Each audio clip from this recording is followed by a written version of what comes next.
ভিক্ষুবৃন্দ ধর্ম দেশনা এবং অনেক কিছু অবগত করেছেন। সবার এই মহান কঠিন শিবর দানের ভিক্ষু সংঘের উপস্থিতি এবং বর্তমান যে সভা পরিচালনা হচ্ছে তার সভাপতি শ্রদ্ধেয় বিনয়শ্রী মহাতের মহোদয়, আমেরিকার বুদ্ধিস্ট ওয়েলফেয়ার মিশনের কর্ণধার পরিচালক, আপনারা সবাই অবগত আছেন। উপস্থিত আছেন আমাদের বিশ্বখ্যাত এবং ভিক্ষু সংঘের অত্যন্ত কাছের মানুষ, পরম মানুষ, সাহায্যের হাত বাড়িয়ে দেওয়ার মানুষ। একদিকে ভিক্ষু সংঘ, আরেকদিকে ভিক্ষু বিহার, আরেকদিকে উপাসক উপাসিকা, সবার জন্য ওনার উন্মুক্ত হাত আমাদের সমাজের জন্য উন্মোচিত।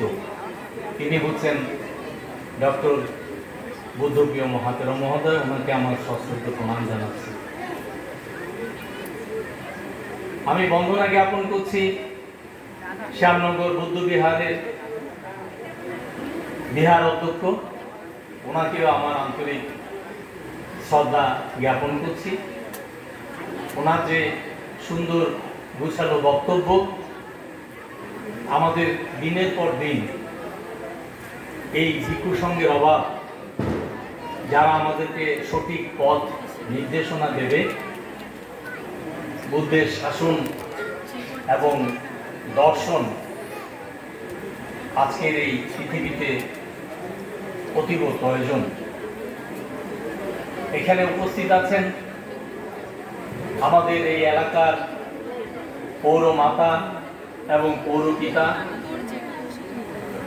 অত্যন্ত ভালো লাগছে, ওনাদেরকে আমার কৃতজ্ঞতা এবং আন্তরিক অভিনন্দন জ্ঞাপন করছি। আমি অভিনন্দন জ্ঞাপন করছি এই বৌদ্ধ পল্লীর চারিপাশে যারা বসবাস করেন প্রতিবেশী, তাদের প্রতি আমার কৃতজ্ঞতা প্রণাম নিবেদন করছি এবং ভালোবাসা নিবেদন। আজকে সমবেত হয়েছেন এই মন্দিরের শ্রদ্ধাবান উপাসক উপাসিকা, তাদের প্রতি আমার বিনম্র প্রণাম, শ্রদ্ধা, নমস্কার, ভালোবাসা এবং শুভেচ্ছা জ্ঞাপন করছি। প্রসঙ্গত বলতে হয়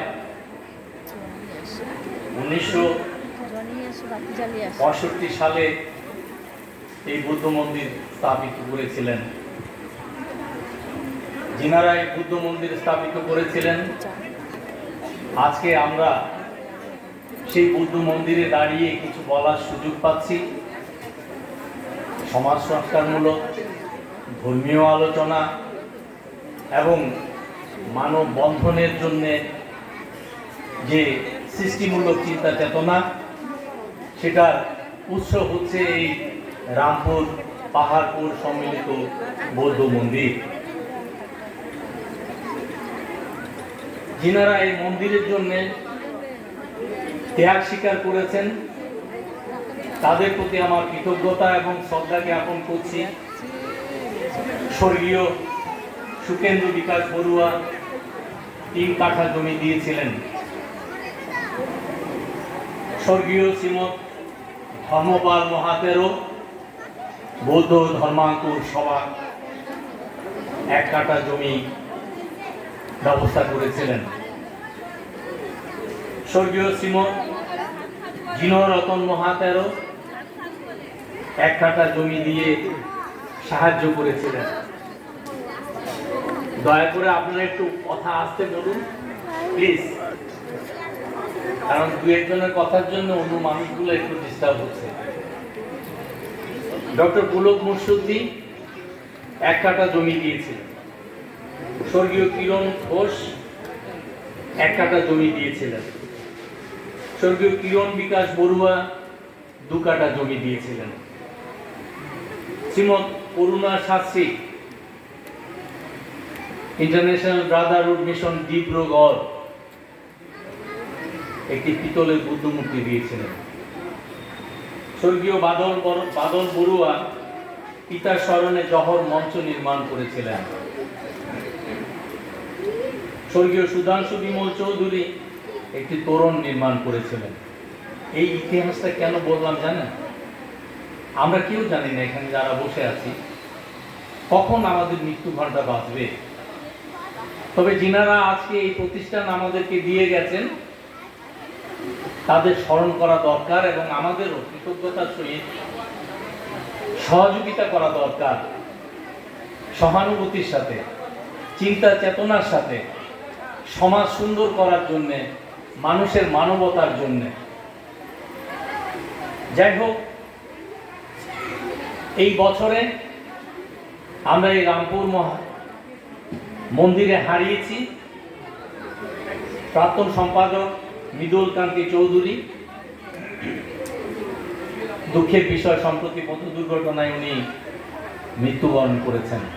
আমি ওনার প্রতি সশ্রদ্ধ সম্মান জানাচ্ছি এবং ওনার পারলৌকিক শান্তি প্রার্থনা করছি। একজন উদীয়মান তরুণ যুবক সদস্য সঞ্জয় বড়ুয়া রাজু এবং একনিষ্ঠ ধর্মপ্রাণ প্রবীণা উপাসিকা শ্রীমতী সন্ধ্যা রানী দত্ত, ওনাকেও আমার আন্তরিক শ্রদ্ধা জ্ঞাপন করছি।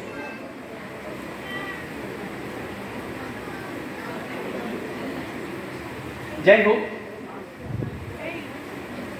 ধর্মীয় আলোচনা চলবে, তো দুঃখের বিষয় হচ্ছে আমার এই জনজাতির সমাজ ব্যবস্থায়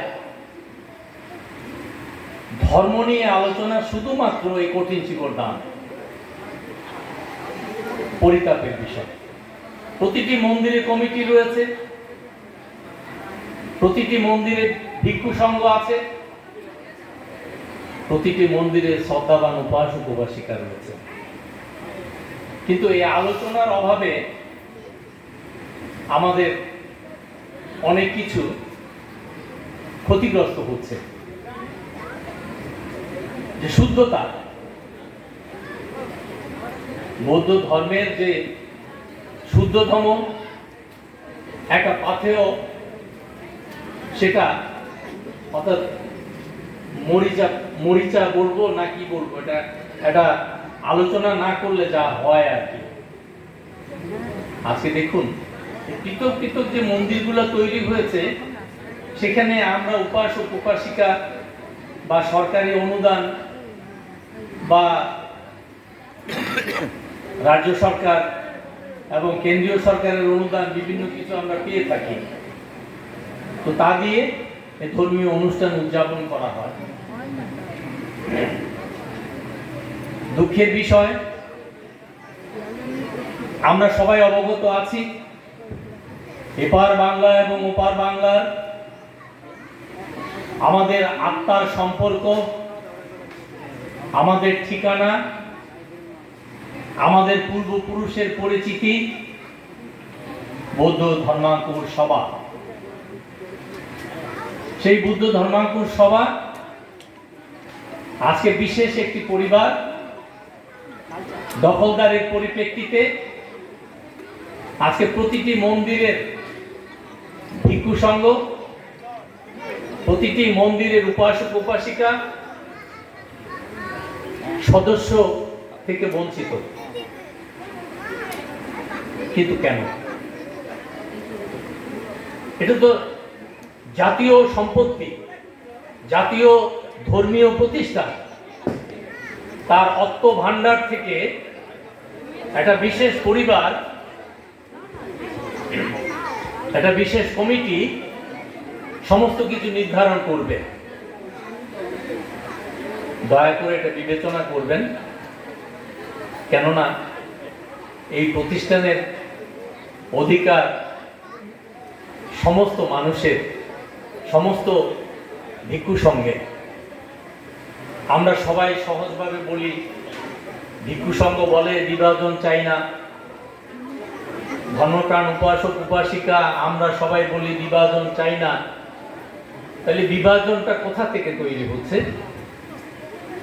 কেন ধর্মীয় বিভাজন তৈরি হচ্ছে এবং এই বিভাজনের পরিপ্রেক্ষিতে আজকে ভিক্ষু সংঘ দ্বিধা বিভক্ত, আজকে ধর্মীয় বিহার দ্বিধা বিভক্ত কেন? সমাজ ভিক্ষু সংঘ ব্যতীত চলতে পারে না।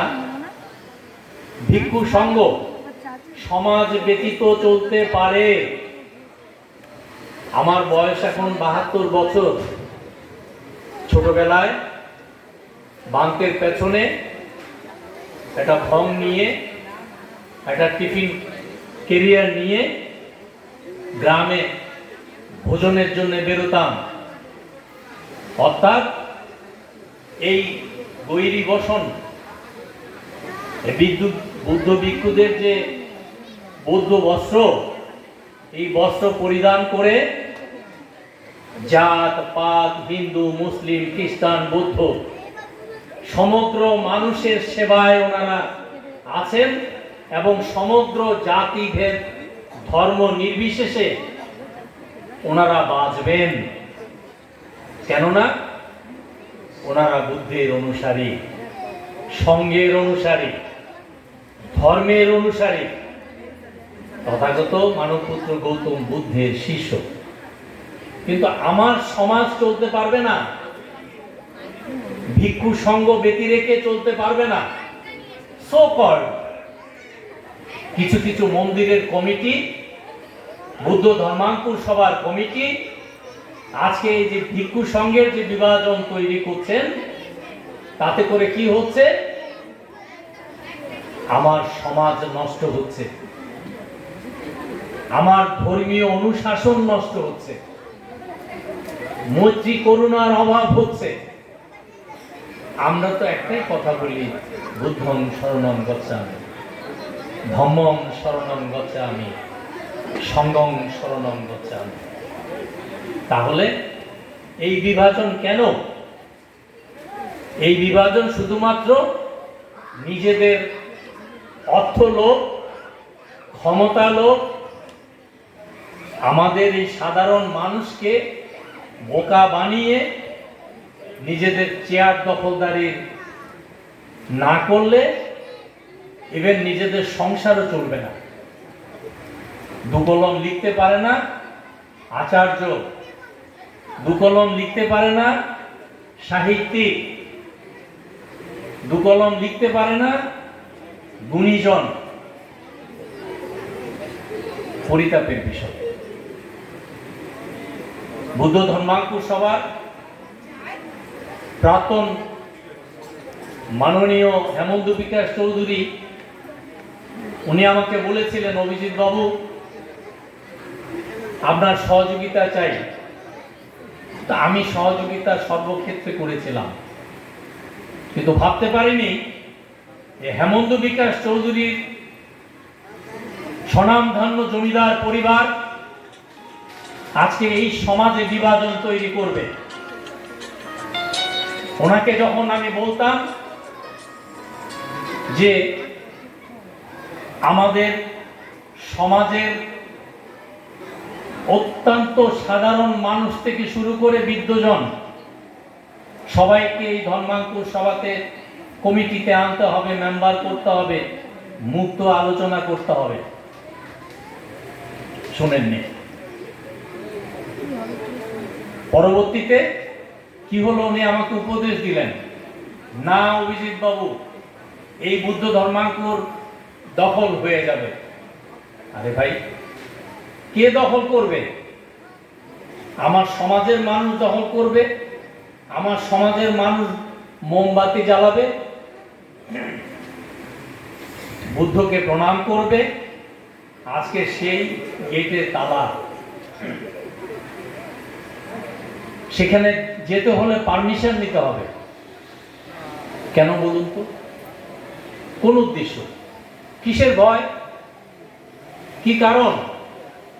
2005 সালে ধর্মপাল মহাতেরো মহোদয় বুদ্ধ ধর্মাঙ্কুর সভার সাধারণ সম্পাদকের পদ অলঙ্কিত করেছিলেন। হঠাৎ করে 2024-এ এসে হেমন্ত বিকাশ চৌধুরীর ভাইকে অমলেন্দু চৌধুরীকে আমি ট্রেজারার করেছিলাম 2018-21। আমি গভর্নিং কমিটির মিটিংয়ে, অ্যানুয়াল জেনারেল মিটিংয়ে প্রস্তাব করে যে কমিটি তৈরি হয়েছিল সেটা বৌদ্ধ ধর্মাঙ্কুর সভার অধীনে।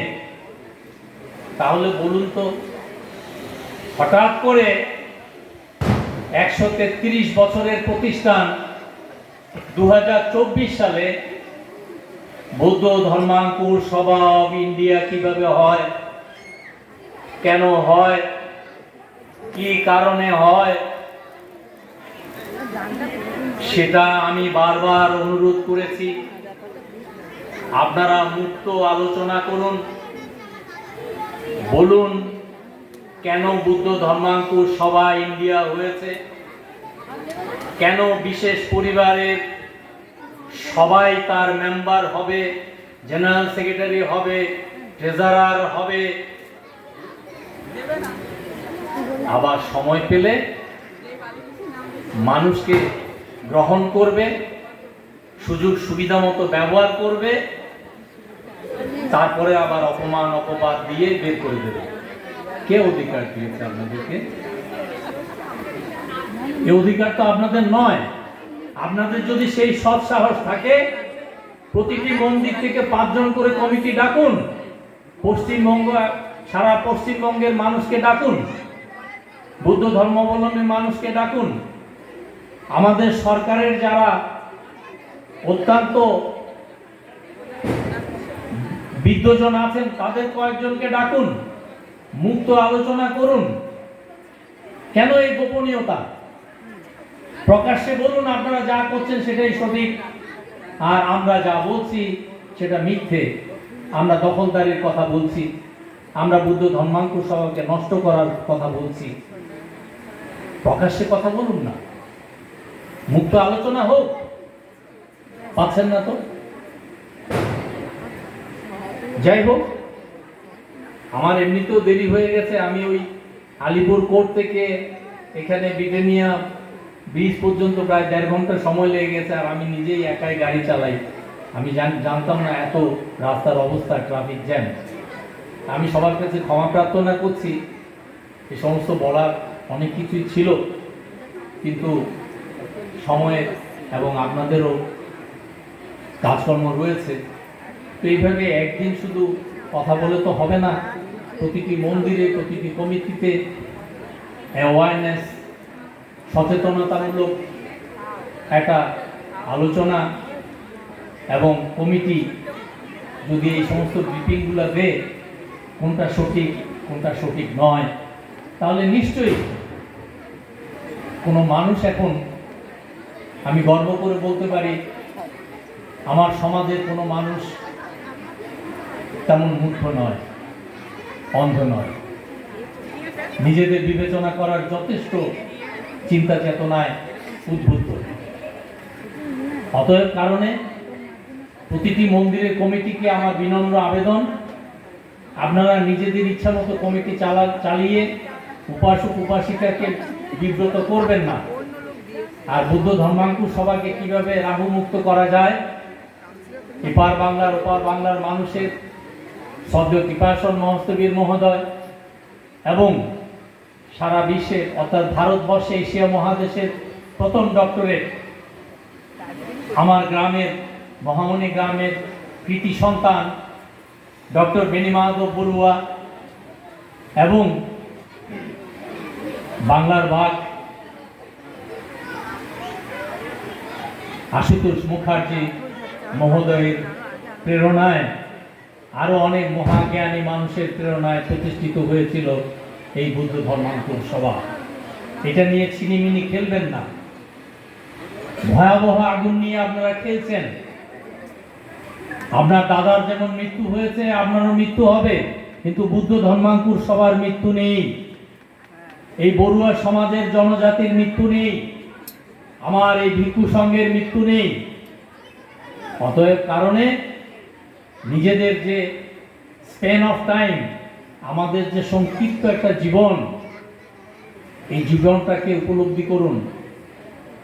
আমি গর্বিত হয়েছি এই এলাকার প্রাক্তন পৌরপিতা সঠিকভাবে শুধু বলেছেন, বিশ্বে আজকে যেই অবস্থা বিরাজমান, এই অবস্থার জন্যে শুধুমাত্র উপলক্ষ হতে পারে মানব পুত্র গৌতম বুদ্ধের শান্তির বাণী, অহিংসার বাণী। অতএব আমি সেই জমিদার পরিবারের মানুষকে বিনম্র আবেদন করব, বুদ্ধ ধর্মাঙ্কুর সভাকে নিয়ে খেলবেন না। আইনগত যে মামলা চলছে তাতে আপনারা হেরে গেছেন। পরিষ্কার পরিচ্ছন্নভাবে ব্যানশাল কোর্ট থেকে বিচারপতি যে নির্দেশ দিয়েছে সেটাও আপনারা অমান্য করছেন। অতএব কেন করছেন? বুদ্ধ ধর্মাঙ্কুর সভার যে ব্যাংক অ্যাকাউন্ট সেটাকে রূপান্তরিত করেছেন বুদ্ধ ধর্মাঙ্কুর সভা অফ ইন্ডিয়া। আর এই 200 বছরের যে প্রতিষ্ঠানের audited balance sheet, bank account, সেটাকে ধামা চাপা দেওয়ার জন্যে এবং যে মামলা চলছে সেই মামলাকে বাইপাস করার জন্যে আপনি 2024 সালে বুদ্ধ ধর্মাঙ্কুর সভা অফ ইন্ডিয়া তৈরি করেছেন। ছি, ধিক্কার জানাই আপনাকে। শ্রদ্ধেয় বুদ্ধিপাল মহোদয় চলে গেছেন,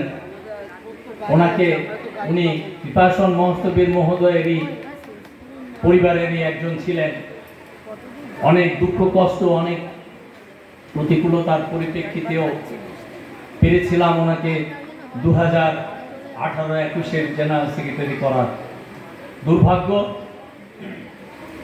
শ্রদ্ধেয় হেমন্ত বিকাশ চৌধুরী জেনারেল সেক্রেটারির পদ থেকে কোনোভাবেই ইস্তফা দেবেন না, ওনাকে বাধ্য করেছিলাম।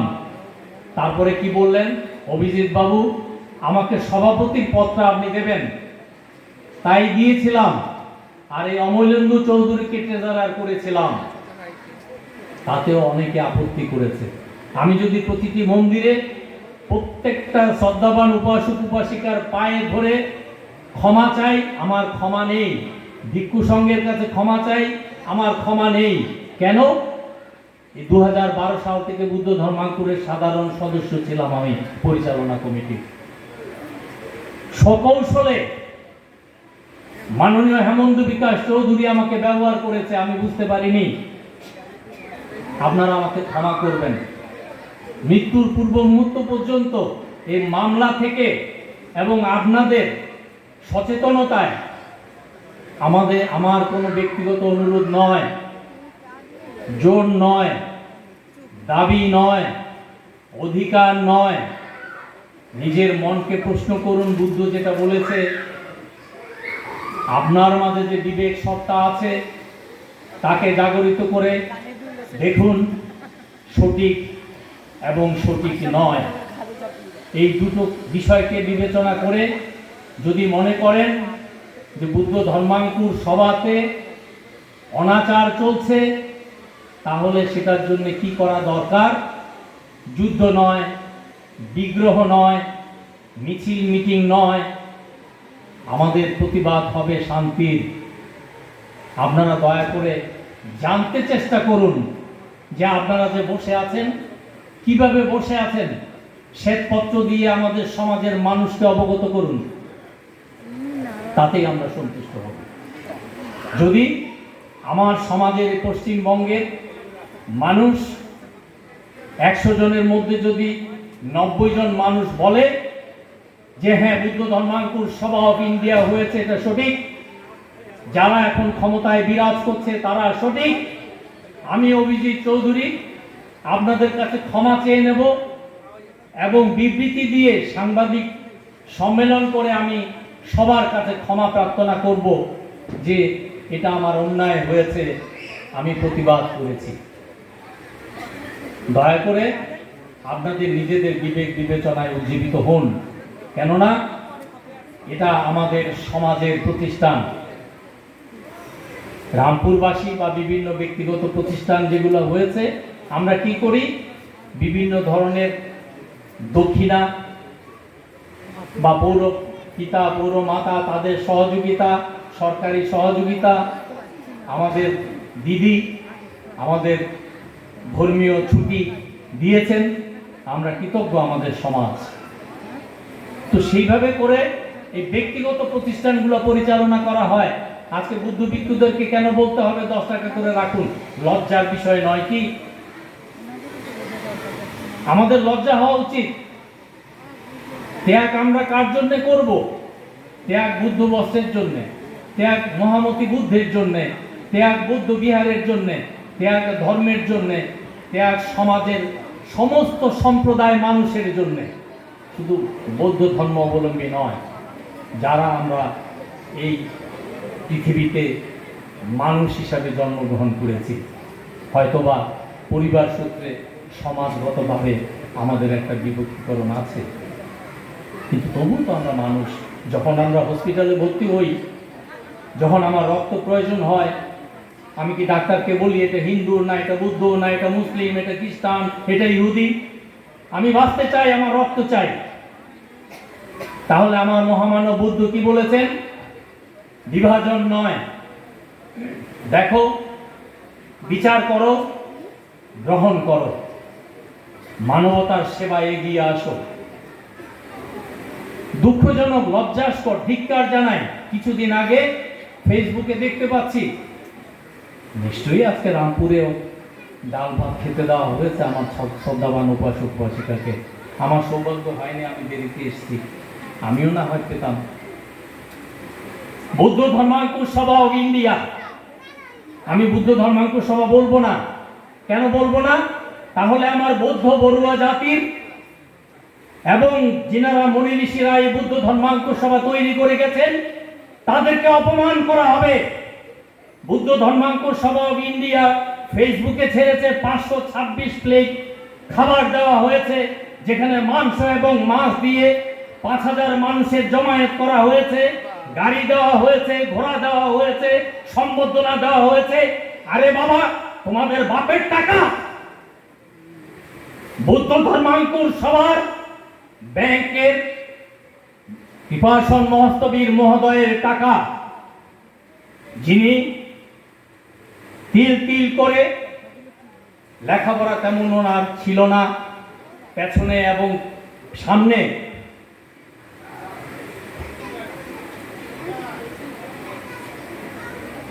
মার্ক লাগিয়ে, ফেস্টুন লাগিয়ে, চট্টগ্রামের ভাষা তারা কিছু বলতে পারত না। রাজ্যপাল মহোদয়ের গেটে গিয়ে দাঁড়িয়ে থাকতেন দিনের পর দিন। তো একদিন রাজ্যপাল ওনার সেক্রেটারিকে বললেন যে এই বস্ত্রধারী মানুষটি প্রতিদিন এখানে কেন দাঁড়িয়ে থাকে? সেই মানুষের ত্যাগ এবং তিতিক্ষার এই ফসল। আমরা কি অকৃতজ্ঞ জাতি নই? আমরা কি অকৃতজ্ঞ বড়ুয়া সমাজ নই? ভাবুন তো।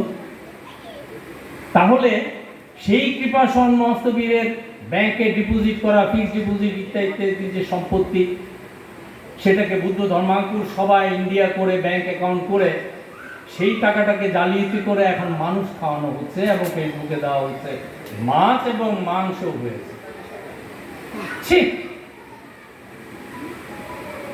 তাহলে আমার যে ক্ষুদ্র ক্ষুদ্র মন্দিরগুলো আছে, তারা কি করবে? দেখি, বলুন তো দেখি।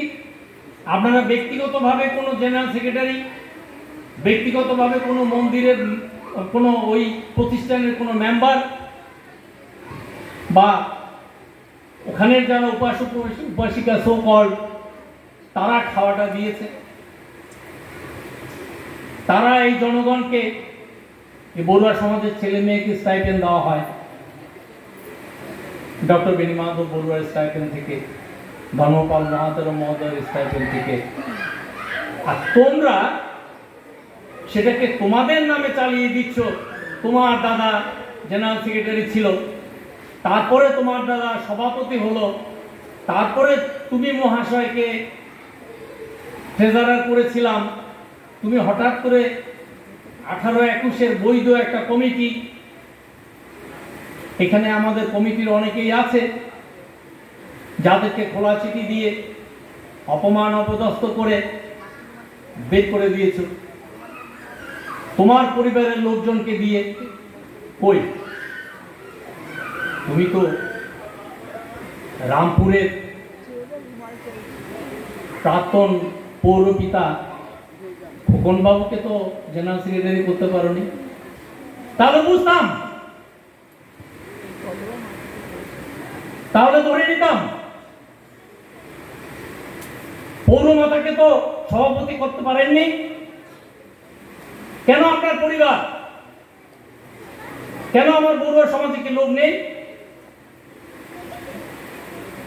আমাকে একটা কথাই বলেছিল আনন্দ বিকাশ চৌধুরী, মারা গেছেন, ওনার সদ্গতি কামনা করেছি, সারা জীবন করব, ওনার পারলৌকিক শান্তি প্রার্থনা করি। বিষয়টা সেটা নয়, বিষয়টা এটাই, উনি আমাকে স্পষ্টভাবে বলেছিলেন, অভিজিৎ বাবু এটা দখল হয়ে যাবে, কোয়ান্টিটি নয় কোয়ালিটি চাই।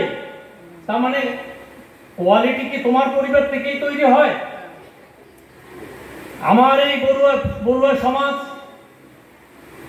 এক সময়ে পরিচিতি ছিল কি, বাবুর্চি, ড্রাইভার, ওপার বাংলা থেকে ভেসে আসা মানুষ আমরা। আমাদের পূর্বপুরুষরা এই প্রতিষ্ঠান করেছে, আরো অনেক প্রতিষ্ঠান করেছে, তোমার পরিবার থেকে করেনি, সমন্বয়ে হয়েছে। আর তুমি এখন দখলদারি করছো সমাজের ধর্মীয় প্রতিষ্ঠান, বৌদ্ধ ধর্মাঙ্কুর সভা, জাতীয় প্রতিষ্ঠান নিয়ে খেলা করছো। এ চলবে না ভাই। আমাদের দেশের আইন প্রক্রিয়াটা একটু ধীরস্থির, সময় সাপেক্ষের ব্যাপার। তবে আপনাদের অবগতির জন্য বলছি, বৌদ্ধ ধর্মাঙ্কুর সভায় নিষেধাজ্ঞা জারি করেছে মহামান্য আদালত। বিচারপতি পরিষ্কারভাবে বলেছেন, বৌদ্ধ ধর্মাঙ্কুর সভাতে 2018-21 পরে কোনো ধরনের গভর্নিং কমিটি তৈরি হবে না, কোনো সংযোজন হবে না, কেউ মারা গেলেও কোনো মেম্বার নেওয়া যাবে না, কোনো ধরনের পরিবর্তন করা যাবে না। সেই জন্য আপনাদেরকে প্রকাশ করলাম। যদি আমার কথাটা অস্বীকার অবিশ্বাস্য হয়, দয়া করে আমার ফেসবুক আছে এবং কোর্টের যে অর্ডার সেটা আমি অনেককে দিয়েছি, প্রয়োজনে আমি দেব। আমার সাথে আছি, একটা ওয়েবসাইট আছে, আমার প্রধান সমন্বয়কারী অমিয় বড়ুয়া এবং উপদেষ্টা এখানে রয়েছেন, নীলবাবু, দীপকবাবু, অনেকেই আছেন। তো তারা, আমরা চেষ্টা করছি, আমরা ক্ষমতায় যাওয়ার জন্য নয়, বুদ্ধ ধর্মাঙ্কুশ আমরা শপথ নিয়েছি, সিদ্ধান্ত নিয়েছি, বুদ্ধ ধর্মাঙ্কুর সভা 18-21 আমরা মেম্বার এখনো পর্যন্ত আছি। তাহলে বুদ্ধ ধর্মাঙ্কুর সভা ইন্ডিয়া আমরা নেই, কিন্তু আদালত বলেছে বুদ্ধ ধর্মাঙ্কুর সভা যে কমিটি সেটাই বৈধ। তাহলে কি হচ্ছে বলুন তো? বুদ্ধ ধর্মাঙ্কুর সবার টাকা খরচ করে সেই মামলা চালানো হচ্ছে,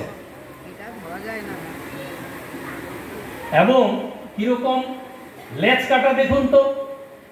হেমন্ত বিকাশ চৌধুরী 12-18-তে উনি জেনারেল সেক্রেটারি ছিলেন বুদ্ধ ধর্মাঙ্কুর সভা, ওনার সুযোগ্য ভাই তখন মেম্বার ছিল, আর তিনি দেখা গেল হঠাৎ করে 12-18-তে বুদ্ধ ধর্মাঙ্কুর সভা অফ ইন্ডিয়া ওয়েবসাইটে দিয়ে দিল।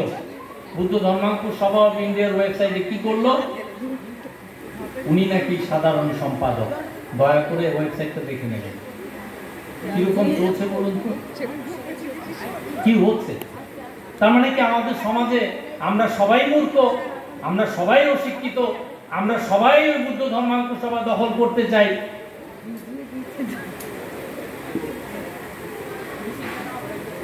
আর আমরা কিছুই জানি না, যা হচ্ছে তাই হচ্ছে। হ্যাঁ, কি আছিস? এগুলো বেশি দিন চলবে না। কেন? মহামান্য আদালত থেকে বলেছে আপনারা রিসিভার নিযুক্ত করুন।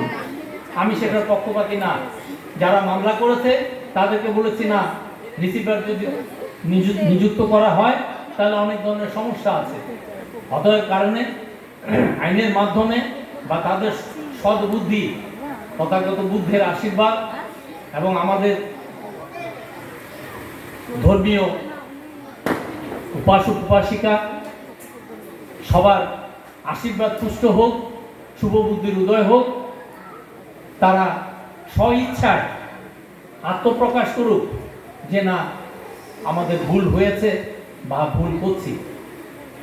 আপনারা 18-21-এর আমাদের মেম্বারশিপের দরকার নাই, জেনারেল সেক্রেটারির দরকার নেই, কিছু দরকার নেই। প্রত্যেকটা মন্দির থেকে, পশ্চিমবঙ্গে যত মন্দির আছে সব মন্দির থেকে 5 জন করে মেম্বার নিন, নতুনভাবে নতুন কমিটি তৈরি করুন, অসুবিধা কোথায়? তা না হলে আপনাদের অবস্থা কিন্তু খারাপ হবে। আপনাদেরকে জবাব দিতে হবে বুদ্ধ ধর্মাঙ্কুর সবার টাকা পয়সা কোথায় গেল।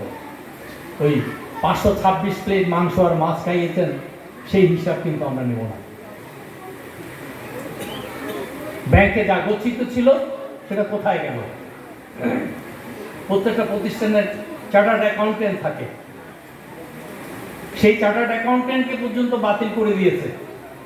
কেননা বুদ্ধ ধর্মাঙ্কুর সভার যে চার্টার্ড অ্যাকাউন্টেন্ট ছিল দীর্ঘ যুগ, কয়েক যুগ, তিনাকে বাদ দিয়ে নতুন চার্টার্ড অ্যাকাউন্টেন্ট তৈরি করেছে। কেন? বুদ্ধ ধর্মাঙ্কুর সভা অফ ইন্ডিয়া হয়েছে। কেন? এইসবের ইঞ্চিতে ইঞ্চিতে জবাব নেব, আইনগতভাবে, কোনো ঝগড়াঝাটি করে নয়, দখলদারি করে নয়, হিংসা করে নয়, আইনের মাধ্যমে। অতএব আপনারা দয়া করে বিবেচনা করুন কোনটা সঠিক কোনটা সঠিক নয়। যাই হোক, অনেকক্ষণ আপনাদের উপযুক্ত সময় আমি ব্যয় করলাম, সেজন্য আমি ক্ষমা প্রার্থী। সবাই ভালো থাকুন, সুস্থ থাকুন, মঙ্গলময় হোক প্রতিটি মানুষের জীবন। আমরা যেন মানুষের সেবায় এবং এই ভিক্ষু সংঘ, বিহার ইত্যাদি, এগুলো আমাদের সম্পত্তি, আমাদের রক্ষা করতে হবে। বিভাজন নয়, বিভাজন নয়। কেননা ভাবুন তো, এখানে আমরা যারাই এসছি না কেন, আমরা সবার, আমাদের সবার মনে আছে, কিন্তু সবাই আমরা বলি মনে মনে না বিভাজন চাই না। আরে বিভাজন যদি সবাই চাই না, তাহলে বিভাজনটা কেন? সে নিয়ে একটু সক্রিয় হই, তাহলেই আশা করি সমাধান হয়ে যাবে। ভালো থাকুন, সুস্থ থাকুন, পৃথিবী সুন্দর হোক, হিংসা মুক্ত হোক পৃথিবী, এই প্রার্থনা করছি। সর্বশেষ আমি ভিক্ষু সংঘকে আমার শ্রদ্ধা এবং বন্দনা জ্ঞাপন করছি। যারা আজকে কষ্ট করে এখানে উপস্থিত হয়েছেন, সবাইকে আমার বিনম্র শ্রদ্ধা এবং অভিনন্দন, নমস্কার। সবাই ভালো থাকবেন। সব্বে সপ্তাহ সুখতা।